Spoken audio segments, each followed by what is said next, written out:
How did you make that decision to say, okay, hey, you know what, this is what I'm going to do for my career? Well, it was kind of a gradual process.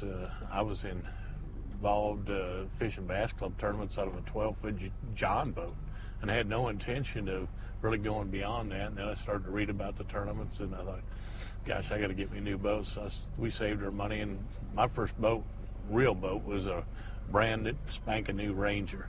And I started to fish the Federation events, and was fortunate to win the state federation twice. And you get that feeling, well, maybe I ought to go try a national tournament. And so it was something that just kind of evolved, and it wasn't a decision that really got made. I just kind of phased from one way of making my living into another way of making my living.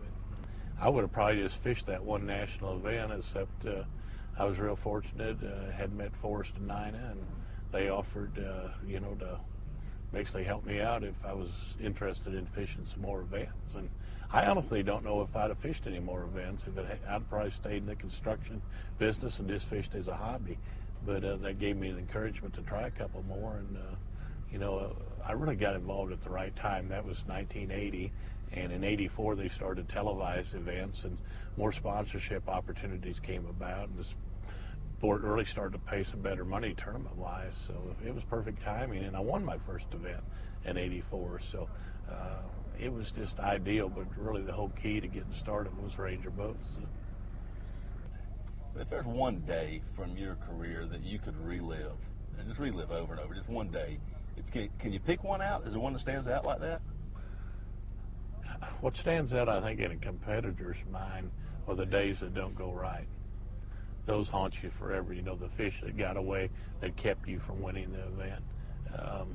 The ones that go right, you just kind of file them away.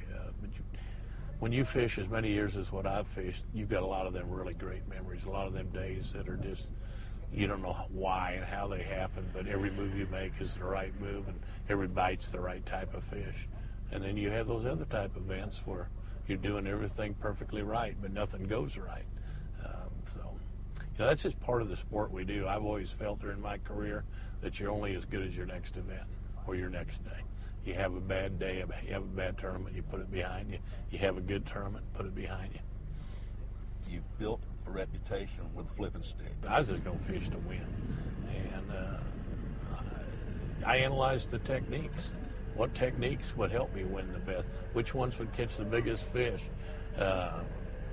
Obviously, as creel limits went down, 10, 7, 5, the smaller the creel limits got, the more you had to have quality bass. So if you analyzed what a lot of the big fish were being caught on and what techniques, it didn't really get any better than tying a jig on the end of a flipping stick and finding heavy cover.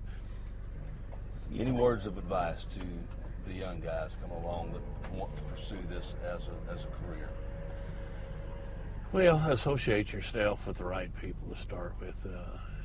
There's nothing wrong with getting associated with a company that has the products you believe in and doing it at a relatively cheap rate and working yourself up the ladder the way you would any other job. But in my opinion, there's a lot wrong with signing a good deal with a company who's got products you don't believe in and that you're out there lying to the public about. So from a business side of things, just make sure you line up with people and product that you truly believe in. From a fishing side of things, it's nothing other than get up early and stay out there late and work your butt off, because that's what it takes. If you're thinking you're just going to make a good living doing nothing and out there having fun, this is not the game for you.